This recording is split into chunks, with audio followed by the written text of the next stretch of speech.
அதிகாரம் 7.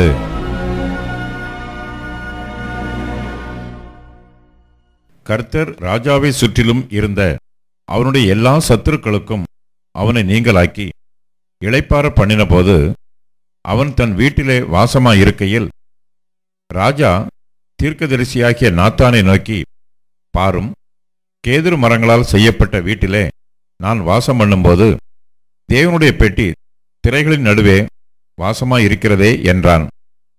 அப்பொழுது நாத்தான் ராஜாவை நோக்கி, நீ போய் உம்முடைய இருதயத்தில் உள்ளபடியெல்லாம் செய்யும், கர்த்தர் உம்மோடு இருக்கிறாரே என்றான். அன்று ராத்திரியிலே கர்த்தருடைய வார்த்தை நாத்தானுக்கு உண்டாகி, அவர், நீ போய் என் தாசனாகிய தாவீதை நோக்கி, கர்த்தர் சொல்லுகிறது என்னவென்றால், நான் வாசமாயிருக்கத்தக்க ஆலயத்தை நீ எனக்கு கட்டுவாயோ? நான் இஸ்ரவேல் புத்திரரை எகிப்திலிருந்து புறப்பட பண்ணின நாள் முதற்கொண்டு இந்நாள் வரைக்கும் நான் ஒரு ஆலயத்திலே வாசம் பண்ணாமல் கூடாரத்திலும் வாசஸ்தலத்திலும் உலாவினேன். நான் இஸ்ரவேலாகிய என் ஜனத்தை மேய்க்கும்படி கட்டளையிட்ட இஸ்ரவேல் கோத்திரங்களில் ஒரு கோத்திரத்தையாவது நோக்கி, நீங்கள் எனக்கு கேதுரு மரத்தால் செய்யப்பட்ட ஆலயத்தை கட்டாதிருக்கிறது என்ன என்று நான் இஸ்ரவேல் புத்திரருக்குள் உலாவி வந்த எவ்விடத்திலாவது யாதொரு வார்த்தையை சொன்னதுண்டோ? இப்போதும் நீ என் தாசனாகிய தாவீதை நோக்கி, சேனைகளின் கர்த்தர் சொல்லுகிறது என்னவென்றால், நீ இஸ்ரவேல் என்கிற என் ஜனங்களுக்கு அதிபதியாயிருக்கும்படி ஆடுகளின் பின்னே நடந்த உன்னை நான் ஆட்டு மந்தையை விட்டு எடுத்து நீ போன எவ்விடத்திலும் உன்னோட இருந்து உன் சத்துருக்களையெல்லாம் உனக்கு முன்பாக நிர்மூலமாக்கி பூமியில் இருக்கிற பெரியோர்களின் நாமத்திற்கு ஒத்த பெரிய நாமத்தை உனக்கு உண்டாக்கினேன்.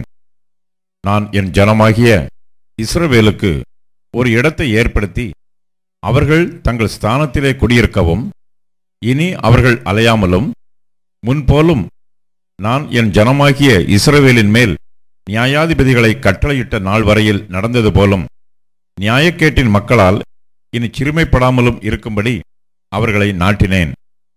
உன்னுடைய எல்லா சத்துருக்களுக்கும் உன்னை நீங்களாக்கி இளைப்பாறவும் பண்ணினேன். இப்போதும் கர்த்தர் உனக்கு வீட்டை உண்டு பண்ணுவார் என்பதை கர்த்தர் உனக்கு அறிவிக்கிறார்.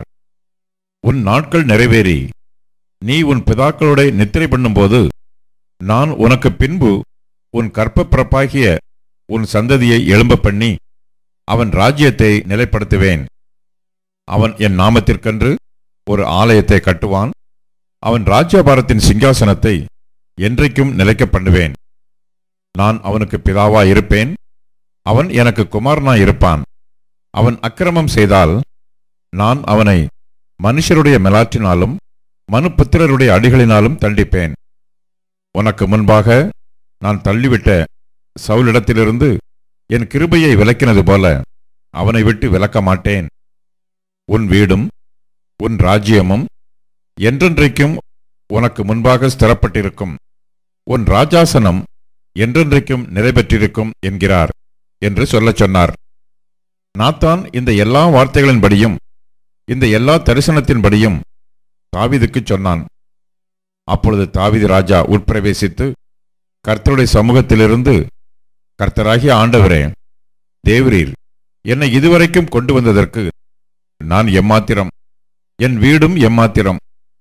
கர்த்தராகிய ஆண்டவரே, இது இன்னும் உம்முடைய பார்வைக்கு கொஞ்ச காரியமாய் இருக்கிறது என்று கர்த்தராகிய ஆண்டவராய் இருக்கிற தேவரீர் உம்முடைய அடியானுடைய வீட்டை குறித்து வெகு தூரமாயிருக்கும் காலத்து செய்தியை மனுஷர் முறைமையாய் சொன்னீரே.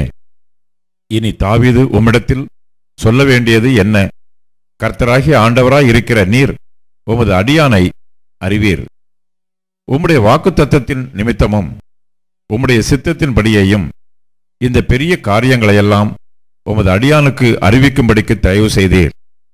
ஆகையால் தேவனாகிய கர்த்தரே, நீர் பெரியவர் என்று விளங்குகிறது. நாங்கள் எங்கள் காதுகளாலே கேட்ட சகல காரியங்களின்படியும் தேவரீருக்கு நிகரானவர் இல்லை, உம்மை தவிர வேறே தேவனும் இல்லை. உம்முடைய ஜனமாகிய இஸ்ரவேலுக்கு நிகரான ஜனமும் உண்டோ? பூலோகத்து ஜாதிகளில் இந்த ஒரே ஜாதியை தேவன் தமக்கு ஜனமாக மீட்கிறதற்கும் தமக்கு கீர்த்தி விளங்க பண்ணுகிறதற்கும் ஏற்பட்டாரே.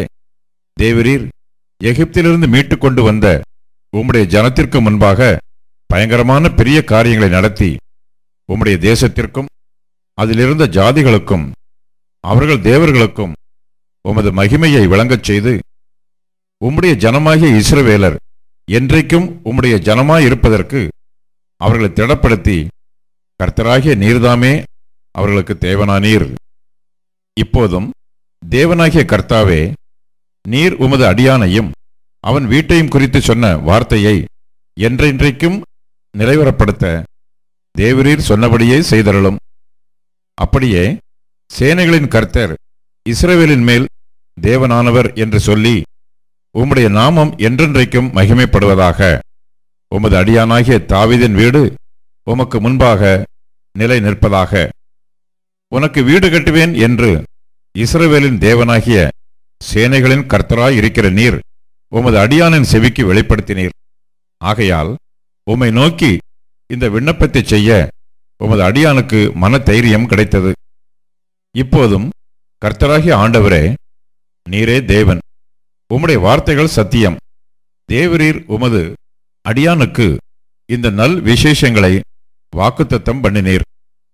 இப்போதும் உமது அடியானின் வீடு என்றைக்கும் உமக்கு முன்பாக இருக்கும்படி அதை ஆசீர்வதித்தருளும். கர்த்தரான ஆண்டவராகிய தேவரீர் அதை சொன்னீர். உம்முடைய ஆசீர்வாதத்தினாலே உமது அடியானின் வீடு என்றைக்கும் ஆசீர்வதிக்கப்பட்டிருப்பதாக என்றான்.